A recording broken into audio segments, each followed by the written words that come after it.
अब वो दशा है, अगर हम ये सवाल करें,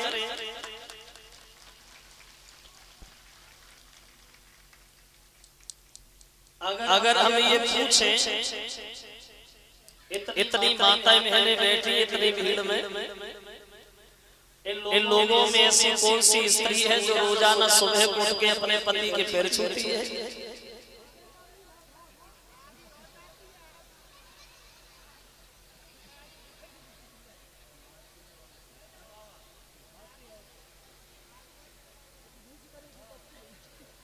चलो सभी छूते हैं।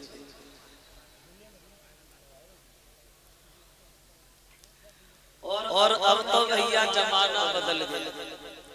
अब पति के पैर छूने का किसी के पास टाइम नहीं, समय नहीं। इधर जिन नहीं मालूम पड़ी सूझ मुझे या नहीं मुझे तासे पहली सोई। सवेरे में 6-6 बार जगा तो की आंखें खुलती, आंखें खुली जाए तो पति शाम को पैरों दबाती जाएंगे, अपने मन की काटी जाएंगे। देखो तो मित्ते दिन वाले आए, हमारे कुंडल कब के टूटे करे कब मरवाए।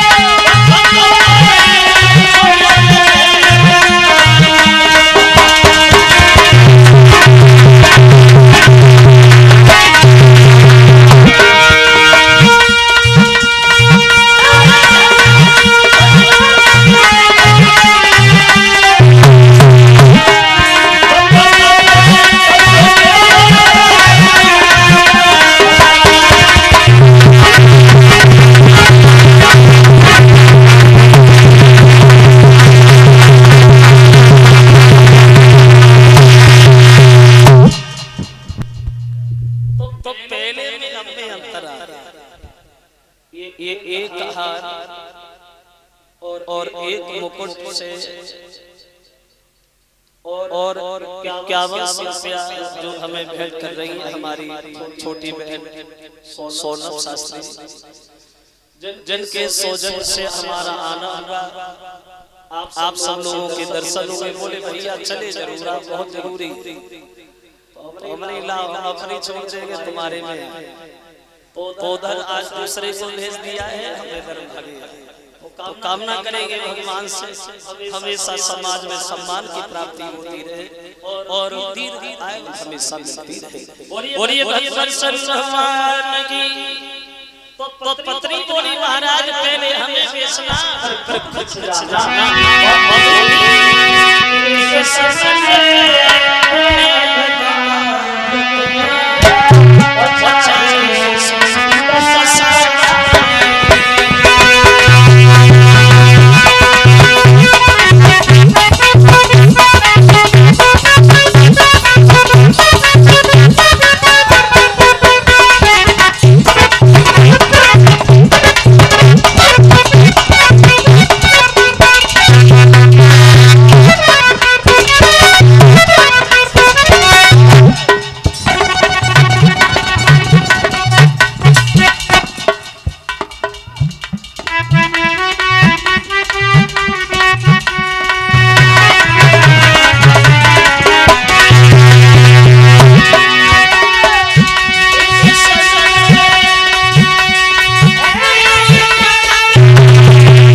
आज काशी में बिकने के लिए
वो इंसान कभी समाज में सर उठा के नहीं चल पाता जिसके सर पे कर्जा होता है। मैं तब तक पानी नहीं पिएंगे जब तक तुम्हारे कर्जा को पूरा नहीं कर देते। उठे हो फिर भागने लगे। पहुंच गए काशी के बाजार। अब काशी की गलियों में विश्वामित्र ने आवाज लगाई, सुनो गांव के लोगों, आप तुम्हारे काशी के बाजार में तीन प्राणी बिकने को आए। उम्र में अंतर है, कीमत में कोई अंतर नहीं। एक लेना चाहते हो 20 लाख सोना, 2 लेना चाहते हो 40 लाख सोना, कोई भी हो किसी भी जात का हो आए बोलेगा। आवाज लगाई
आवाज विश्वामित्र ने लगाई तो पूरे गांव के लोग भाग खड़े हुए देखने के लिए।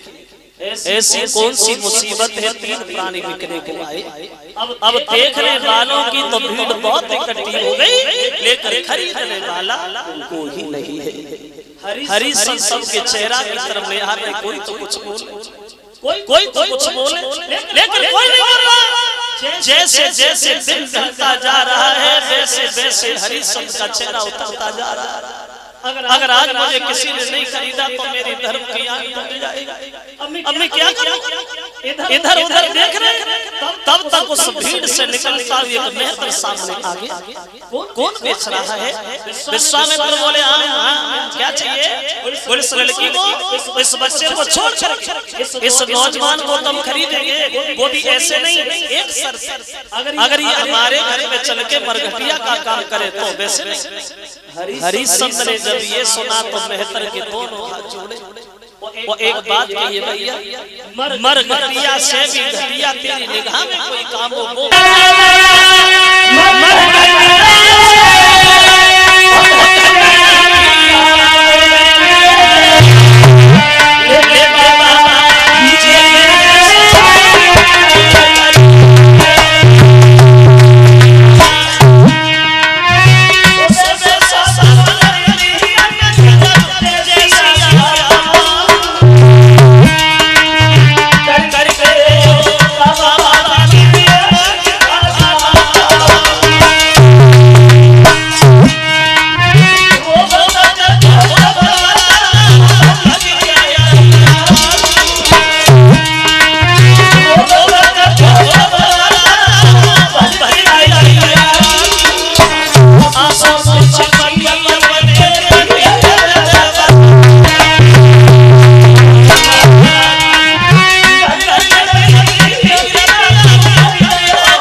ये बात हो ही रही है। तब तक एक ब्राह्मण आ गया, बोले बच्ची को और बच्चे को हमें दे, ये लड़की घर में भोजन बनाएगी और ये बच्चा कुछ नहीं करेगा तो बाग से पूजा के लिए फूल लाता रहेगा। देखो वैसे तो तीनों प्राणी पास ही पास खड़े थे। कीमत जब पूरी हो गई तो हरिश्चंद्र मेहतर के पास जाके खड़े हो गए, रानी तारा रोहितास ब्राह्मण के पास जाके खड़े हो गए। कलेजा फट गया। हरिश्चंद्र के मुंह से कुछ नहीं निकला, सिर्फ एक ही बात निकली, मेरे घर की गृहिणी तेरी जय हो। दुनिया भर में हर आदमी हर काम कर लेता है तारा, लेकिन अपनी पत्नी को कभी नहीं बेचता। ये हमें ही पहले इंसान जो हमने अपने मतलब के लिए तुम्हें बेच दिया तारा। कभी भूल करके ये ध्यान न करना कि तुम्हारी शादी भी किसी के साथ हुई थी, तुम जा रहे ना सुखी रहना। कभी ये ध्यान न करना कि हम कभी तुम्हारे पति बने थे। अब हरिश्चंद्र अपनी पत्नी की तरफ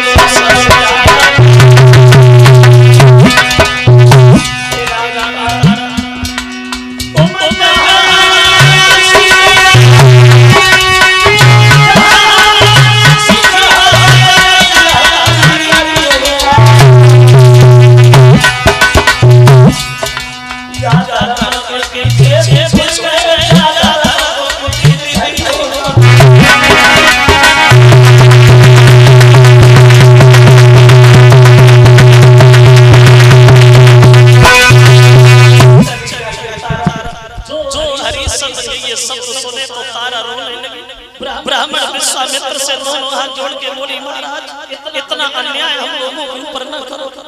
अगर तुम्हें भेजना ही है तो हमें एक ही जगह दे दो, हम बिना पति के दर्शन के जिंदा नहीं रहेंगे प्रभु। तो विश्वामित्र को बिल्कुल तरस नहीं आया, बोले अब चाहे जिंदा रहो और चाहे मरो दक्षिणा मिल गई, अब मरो चाहे जिंदा रहो हम तो जाएंगे। उठे और चले गए, हरिश्चंद्र के साथ चले और रानी तारा रोहितास ब्राह्मण के साथ चले। देखिए क्या गुजरती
शरीर में इतनी शक्ति नहीं थी, दो गधा उठा के सर पे बैठे बैठे सोच रहे, तब तक उनकी पत्नी तारा ही आ गई पानी भरने उसी जगह उसी घाट पे। और जो पत्नी को देखा तो हरिश्चंद्र के दिल में थोड़ी तसल्ली आई।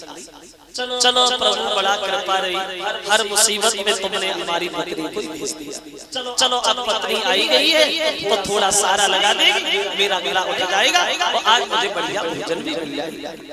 अब बैठे बैठे सोच रहे, लेकिन उनकी पत्नी उनके पास में भी नहीं गई, दूर ही खड़ी हो गई और दूर से पूछने लगी, महाराज आप तो बड़े कमजोर हो गए हो, क्या भोजन नहीं मिलता?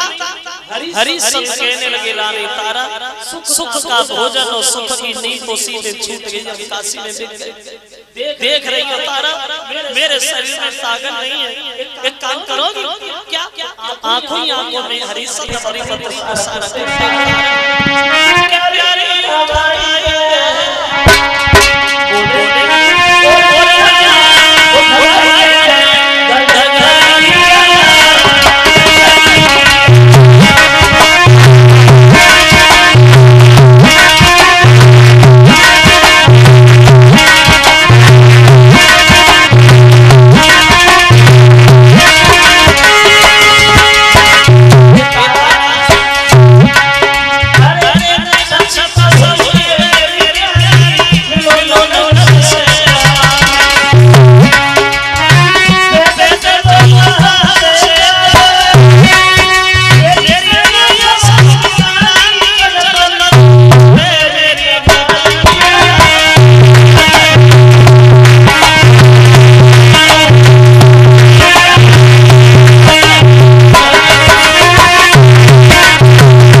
हो जाएगा, मेरा काम हो जाएगा, थोड़ा सारा लगा दो।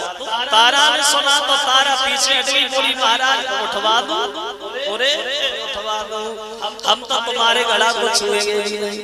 क्यों? क्योंकि अगर हमने तुम्हारा गला छुआ तो मेरा घर नष्ट होगा, ये काम मुझसे नहीं होगा। हरिश्चंद्र कहने लगे, तारा क्या तुम हमारी पत्नी नहीं है? बोले बोलो ठीक है, लेकिन गला नहीं छुओगे महाराज। एक उपाय बता रही है, अगर उसमें तुम चलो तो ताकत ज्यादा नहीं लगेगी। मतलब पूरी बात समझ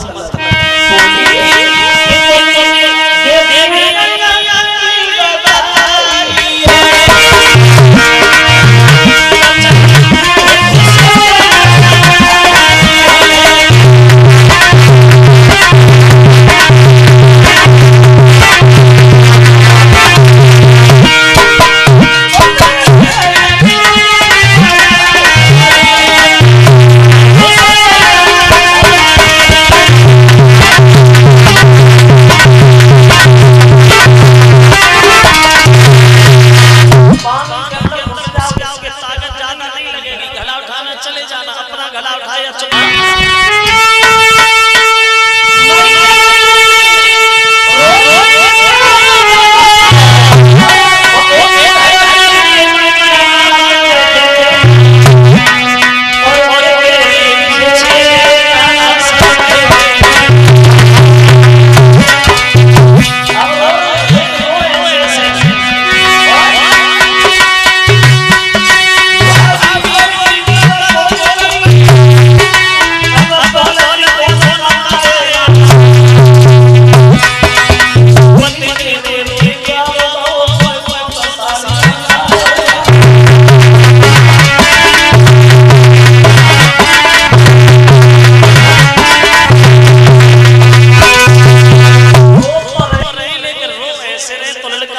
सोची बाबा जी ठीक कहते थे कि कोई किसी का अब हमारे लिए कोई रोई नहीं रहा है, अपने अपने काम के लिए रो रहे।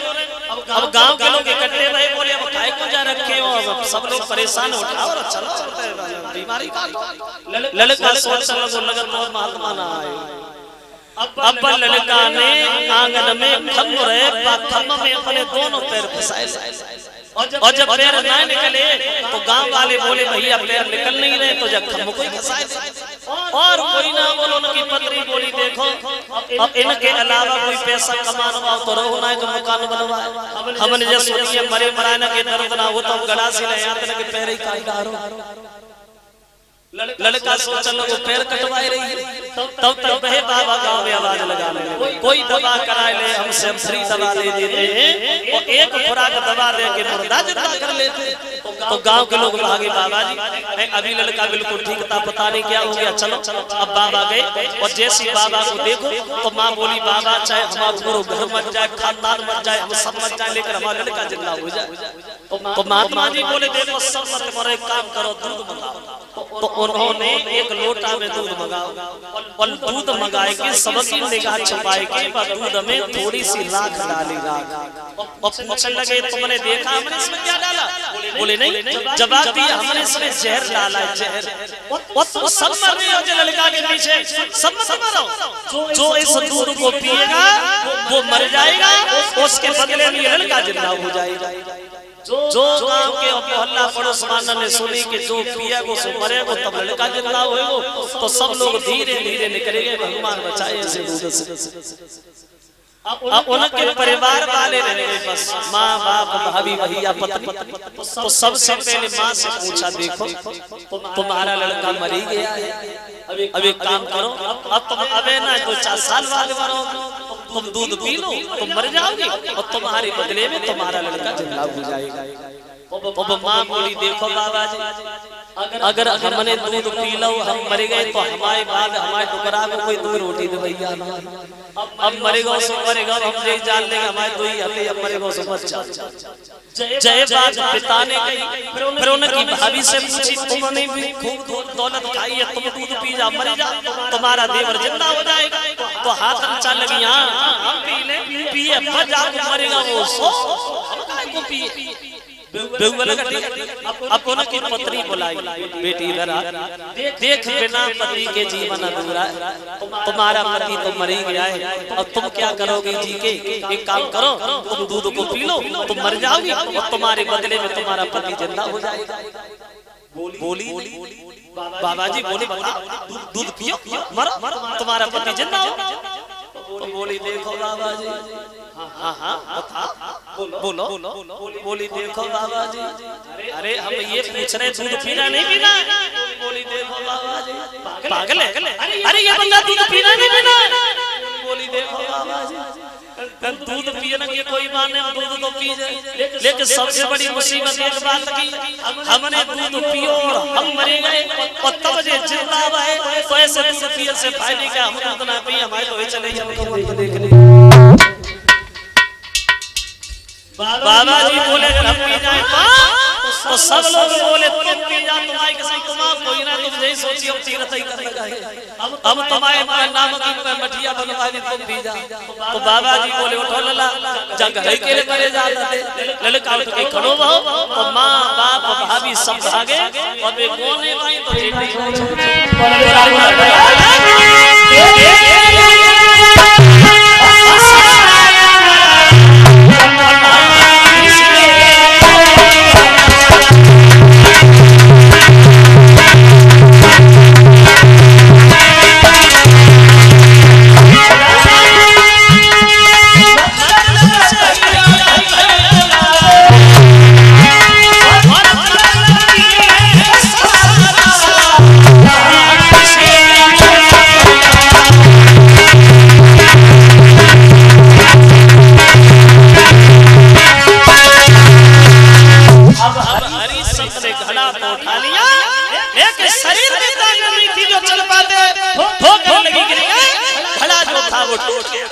खाली हाथ हरी सब घर पे गए तो मेहतर बड़ा नाराज हुआ।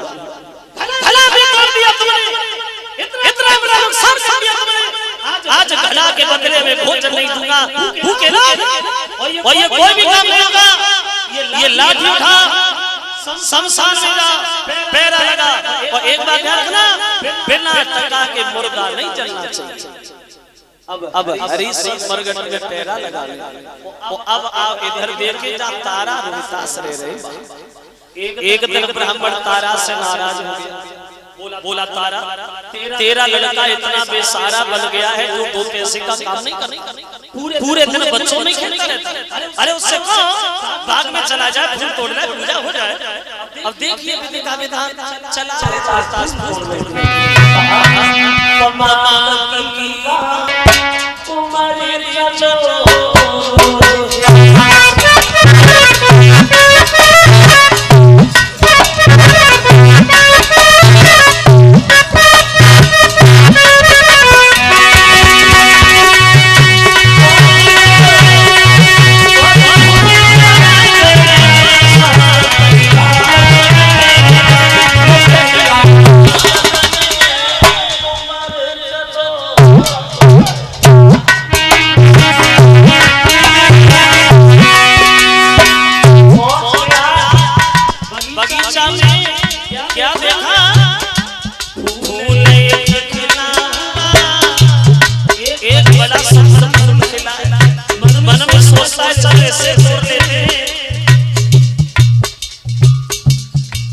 गुरुजी खुश हो जाएंगे, लेकिन विश्वामित्र सर्प बन गए और हमारी में छुप गए।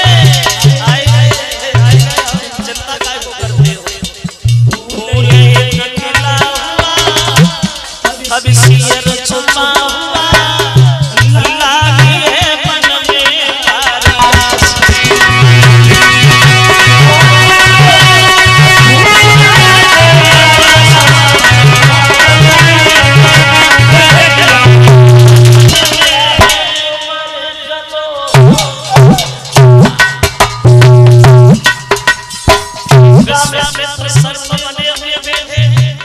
रोहितास फूल तोड़ने आ रहे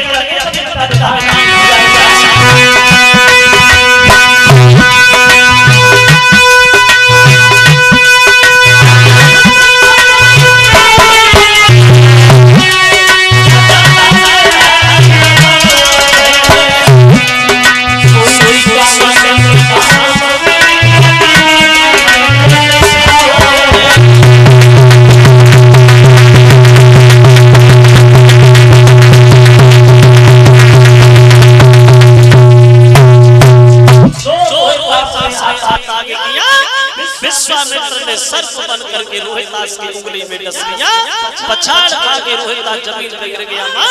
माँ मुझे कोई सर्प डस के चला गया। तड़प रहा है रोहितास बगीचा में। तारा भोजन बना रही थी तो खबर मिली है तो मन में सोचा मेरा लड़का ही गया था कि मेरे बच्चे को तो नहीं डस लिया, भागी। तो ब्राह्मण सामने खड़ा हो गया, कहाँ जा रही है तारा? भोजन अधूरा छोड़ दिया, कहाँ जा रही हो? कहने लगी महाराज मेरे बच्चे को कोई सर्प डस गया, मैं अपने बच्चे के पास जा रही। ब्राह्मण चिल्लाने लगा, डसी तो गया पर थोड़ी गया है, पहले भोजन बना उसके बाद जाओगे। भोजन बनाने लगे, भोजन बनाया फिर बोली अब मैं जाऊं? बिल्कुल नहीं, भगवान का भोग भी तुझे लगाना है, उसके बाद जाओ। भोग लगा रही है, रोती जा रही है। तुलसीदास कहते हैं पराधीन सपने सुख नाई और करे बेचारे देखो मन माई।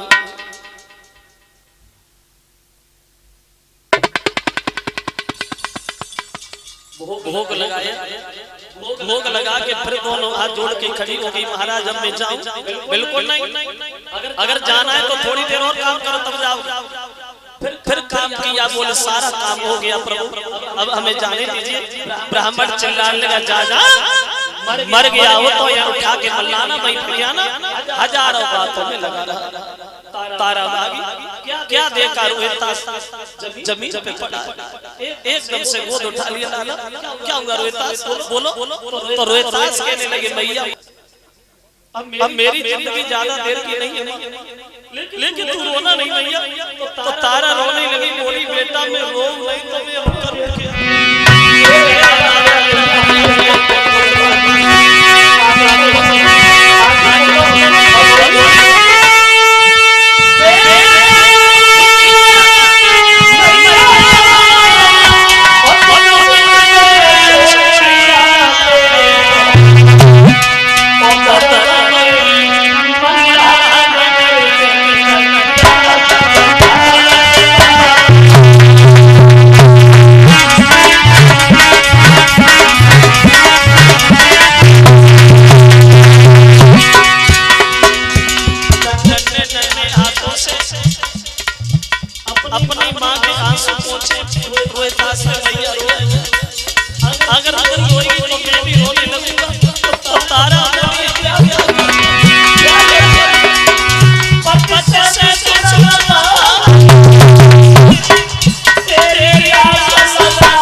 रोहितास अपनी माँ की गोदी में, और जैसे रोहितास खत्म हुआ तो तारा पछाड़ खा के गिर गई। अब मैं कहाँ जाऊं पुत्र, मैं क्या करूं? रो रही तो मालिक ने आके समझाया, अब रोने के अलावा तेरे जीवन में बचाई क्या है? पूरी जिंदगी पड़ी है रोने के लिए। तेरे बच्चे को सर में डसा है, जितनी जल्दी हो सके उतनी जल्दी अपने बच्चे का अंतिम संस्कार करो। देखो उस दुखिया माँ के पास इतना भी पैसा नहीं था जो अपने बच्चे की लाश ढकने के लिए कफन भी खरीद ले। तारा रोने लगी और कहने लगी, पुत्र जब तेरा जन्म हुआ था तो मैंने लाखों की दौलत यूं ही दान में दे दी। वो आज इतना भी नहीं है जो तुझे ढकने के लिए मैं कफन भी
बच्चे को ढका और चलिए मरघट पहुंच गई। चिता भी बना रही, ध्यान आता है तो रोने की आवाज जब हरिश्चंद्र के कान में पड़ी तो हरिश्चंद्र सामने खड़े थे। कौन है? कौन रो रहा है? अरे तो यहाँ पता नहीं किसी का पितेरा भी है। कौन है? जो हरिश्चंद्र ने अपनी पत्नी तारा को देखा तो कहने लगे, तारा तुम यहाँ क्या करने आई? बच्चे की लाश देखी तो हरिश्चंद्र बोले, तारा ये कैसे? रोहितास मर गया? तो कहने लगी, प्रभु मेरे बच्चे को कोई सर दस के चला गया। तो हरिश्चंद्र ने उत्तर दिया है, तारा माफ करना, मेरे महाराज का हुक्म है, यहाँ जो बिना टका के मुर्दा नहीं जल सकता, तुम्हारे पास टका है? तो कहने लगी, प्रभु नहीं, मेरे पास इतना भी पैसा नहीं था जो कफन भी खरीद लेती। आप टका की बात करते हो? कुछ भी तो नहीं है। हरिश्चंद्र कहने लगे, तारा एक काम करो, इस बच्चे को उठा और कहीं दूसरी जगह ले जाओ, हम इस मुर्दा को यहाँ जले नहीं देंगे। अगर टका नहीं है तो लाश नहीं जलेगी। तो पत्नी बोली, महाराज क्या ये लड़का आपका नहीं है?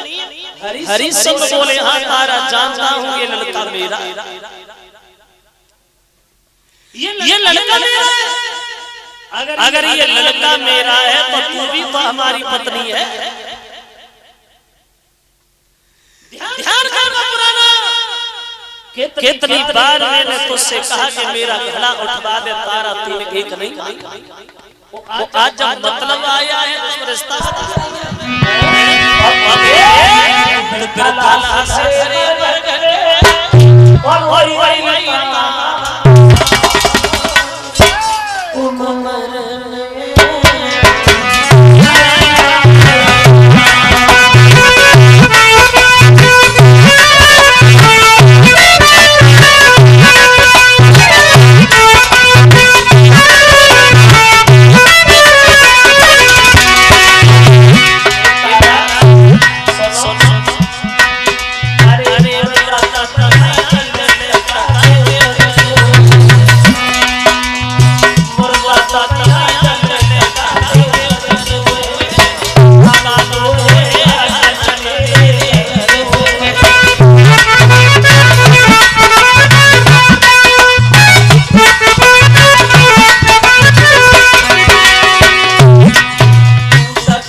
गई, अब ये मानने वाले नहीं। तो बोली महाराज तो बच्चे की लाश पर जल जाने दो, बाद में तक का इंतजाम कर ले। देखिए रोहितास की लाश जब मार रखी गई है मरघट में, तो पति और पत्नी दोनों बेहोश होश आया। तो हरि सब बहे बात फिर कहने लगे तारा हमें टका चाहिए। तो बोली महाराज अब तुम्हें जहाँ से दिखाई देता वहां से ले लो। देखो धर्म में पागल दीवाने राजा आदि साड़ी जो तारा पहने हैं टका के बदले में वो आदि साड़ी ही खींच नग्न हो गई तारा, शरीर पे साड़ी नहीं रही। तो सर्व के कारण गांव से बाहर एक मंदिर में बेहोश होकर गिर गई। अब तारा बेहोश पड़ी है।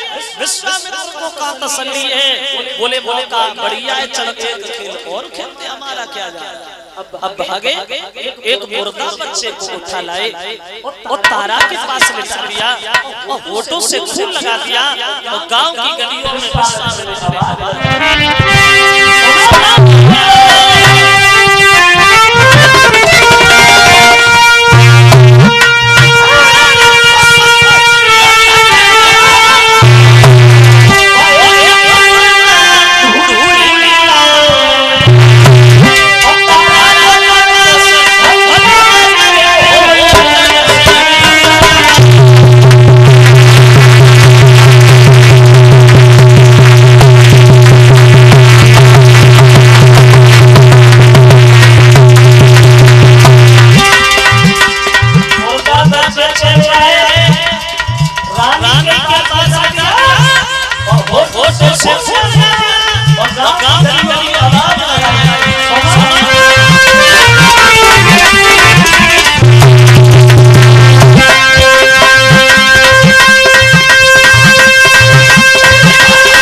तो तारा रोने लगी। बोली प्रभु तुम देख क्या रहे हो, हमें मार ही दो, क्योंकि ये दुख से भरी हुई जिंदगी मुझसे जी नहीं जाती। और तुम्हारे हाथ से अगर मेरा हो गया मेरा परलोक